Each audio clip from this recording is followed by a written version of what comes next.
जोहार। चलिए आज G20 को समझते हैं। भारत G20 की अध्यक्षता करने वाला है, तो इसी संदर्भ में G20 पर बात करते हैं। बीते 8 वर्षों में वैश्विक परिदृश्य पर भारत तेजी से उभरा है और भारत की वैश्विक भूमिका भी बढ़ी है। विशेषकर बीते कुछ महीनों में भारत के पास कई महत्वपूर्ण मंचों का नेतृत्व करने का अवसर आया है।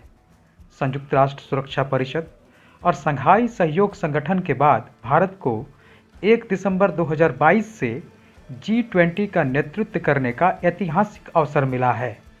प्रधानमंत्री नरेंद्र मोदी के नेतृत्व में भारत को G20 की अध्यक्षता बेहद महत्वपूर्ण है। ये दर्शाता है कि वसुधैव कुटुंबकम की भावना से भरे भारत की साख और धाक दोनों बढ़ी है। भारत की इस वैश्विक उपलब्धि पर आज पूरे भारतवासी गौरवान्वित महसूस कर रहे हैं। भारत 1 दिसंबर 2022 से 30 नवंबर 2023 तक G20 की अध्यक्षता करेगा। आइए जानते हैं G20 या ग्रुप ऑफ 20 क्या है। पहले इसकी स्थापना। G20 की स्थापना 1999 में एशियाई वित्त संकट के बाद विकसित एवं विकासशील अर्थव्यवस्थाओं के सहयोग से वैश्विक आर्थिक और वित्तीय मुद्दों पर चर्चा के लिए वित्त मंत्रियों तथा केंद्रीय बैंकों के गवर्नरों के एक मंच के रूप में हुई थी। इसे वर्ष 2007 और 2009 के वैश्विक आर्थिक और वित्तीय संकट के बाद शासन प्रमुख के स्तर तक का दर्जा देते हुए अंतर्राष्ट्रीय आर्थिक सहयोग के लिए प्रमुख मंच नाम दिया गया था। G20 के शुरुआत में बड़े पैमाने पर व्यापक आर्थिक मुद्दों पर ही ध्यान केंद्रित किया, लेकिन बाद में इसका विस्तार हुआ और इसके एजेंडे में अन्य बातों के साथ साथ व्यापार, जलवायु परिवर्तन, सतत विकास, स्वास्थ्य, कृषि, ऊर्जा, पर्यावरण, भ्रष्टाचार का विरोध भी जुड़ गया।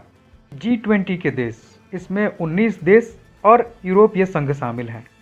देशों की बात करें तो अर्जेंटीना, कोरिया, दक्षिण कोरिया, ऑस्ट्रेलिया, मैक्सिको, ब्राज़ील, रूस, कनाडा, सऊदी अरब, चीन, दक्षिण अफ्रीका,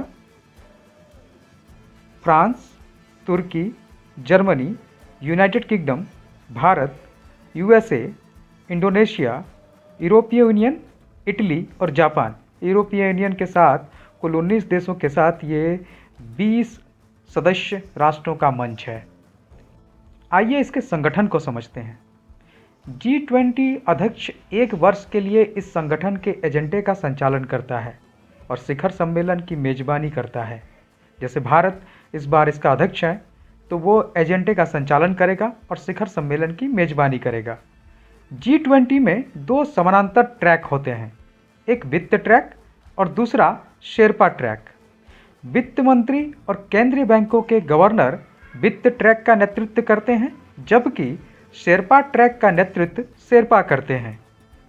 इन 2 ट्रैक के भीतर अलग अलग विषयों के कार्य समूह होते हैं, जिनमें संबंधित मंत्रालय के प्रतिनिधियों के साथ आमंत्रित या अतिथि देश और विभिन्न अंतर्राष्ट्रीय संगठन शामिल होते हैं।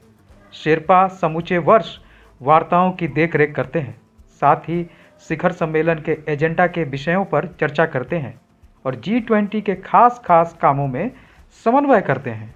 इसके अलावा सहभागी समूह होते हैं। ये समूह G20 देशों के नागरिक समाजों, सांसदों, थिंक टैंक, महिलाओं, युवाओं, श्रम, व्यवसाय और शोधकर्ताओं को एक साथ एक मंच पर लाते हैं। समूह के पास, G20 के पास अपना कोई अस्थायी सचिवालय नहीं है। अध्यक्ष का साथ पिछले और आने वाले अध्यक्ष देते हैं। भारत की अध्यक्षता के दौरान इस ट्राइका, वस्तुतः आने वाले और पिछले अध्यक्ष के साथ वर्तमान अध्यक्ष को ट्राइका नाम से संबोधित किया जाता है।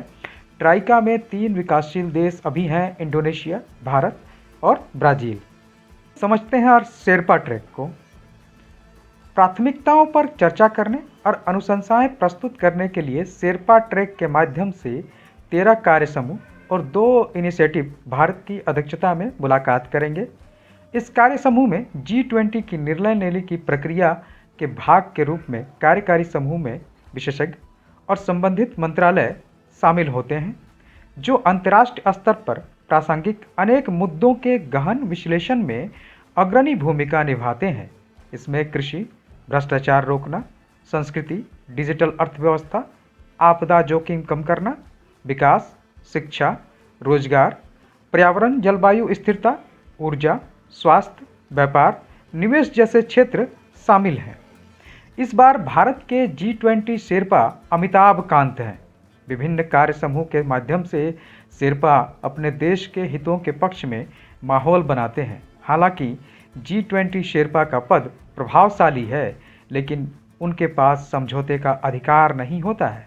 शेरपा का चलिए अर्थ समझाते हैं। यह शब्द नेपाली शेरपा से लिया गया है। शेरपा लोग हिमालय में पर्वतारोहियों के लिए बतौर गाइड का काम करते हैं।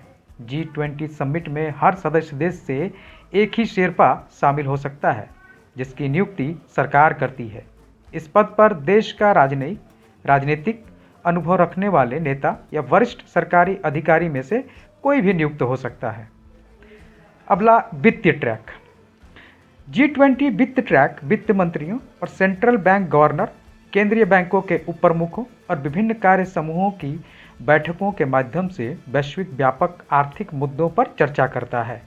वित्त ट्रैक द्वारा निपटाए गए कुछ प्रमुख मुद्दे हैं: वैश्विक आर्थिक दृष्टिकोण और वैश्विक आर्थिक जोखिमों की निगरानी, अधिक स्थिर और लचीली वैश्विक वित्त संरचना के लिए सुधार, G20 फास्ट ट्रैक में अंतर्राष्ट्रीय कराधान, गुणवत्तापरक अवसंरचना का वित्त पोषण, दीर्घकालिक वित्तीयन, वित्त समावेशन, वित्तीय क्षेत्र में सुधार, भावी स्वास्थ्य आपदाएं, महामारी की रोकथाम, तैयारी और प्रतिक्रिया में निवेश। वित्त ट्रैक को विशेष रूप से महामारी के बाद के चरण में कुछ प्रमुख उपलब्धियां हैं, जैसे ऋण सेवा निलंबन पहल, DSSI से परे ऋण समाधान के लिए सामान्य रूपरेखा, G20 सतत वित्त रोडमैप, अर्थव्यवस्था के डिजिटलीकरण से उत्पन्न होने वाली कर चुनौतियों का द्विपक्षीय समाधान, गुणवत्तापरक अवसंरचना के निवेश के लिए G20 सिद्धांत, महामारी PPR के लिए एक वित्तीय मध्यस्थ कोष FIF बनाने का प्रस्ताव आते हैं। सहभागी समूह जिसमें प्रत्येक G20 सदस्य देश के गैर सरकारी प्रतिभागी शामिल होते हैं। ये समूह G20 नेताओं की सिफारिशें प्रस्तुत करते हैं और नीति निर्माण प्रक्रिया में योगदान देते हैं। इसमें बिजनेस 20, सिविल 20, श्रम 20, संसद 20, विज्ञान 20, SAI 20, थिंक 20, अर्बन 20, वुमन 20, वित्त 20 पहले से अलग अलग वर्षों में जुड़े हैं। इस बार भारत ने आर्थिक प्रगति और विकास के भागीदारी के तौर पर स्टार्टअप 20 समूह प्रस्तावित किया है। भारत का तर्क है कि स्टार्टअप सहयोग को बढ़ावा देने के साथ ही नवाचार को बढ़ावा देते हैं और सतत विकास के लक्ष्यों को प्राप्त करने में अर्थव्यवस्थाओं को सहयोग करते हैं। ये समूह विकास संबंधी चुनौतियों सहित अन्य बाधाओं को दूर करने और G20 देशों के नेताओं की कार्रवाई के लिए अपनी सिफारिश देगा। धन्यवाद। अगले वीडियो में फिर ऐसे ही किसी विषय पर आपके सामने प्रस्तुत होंगे।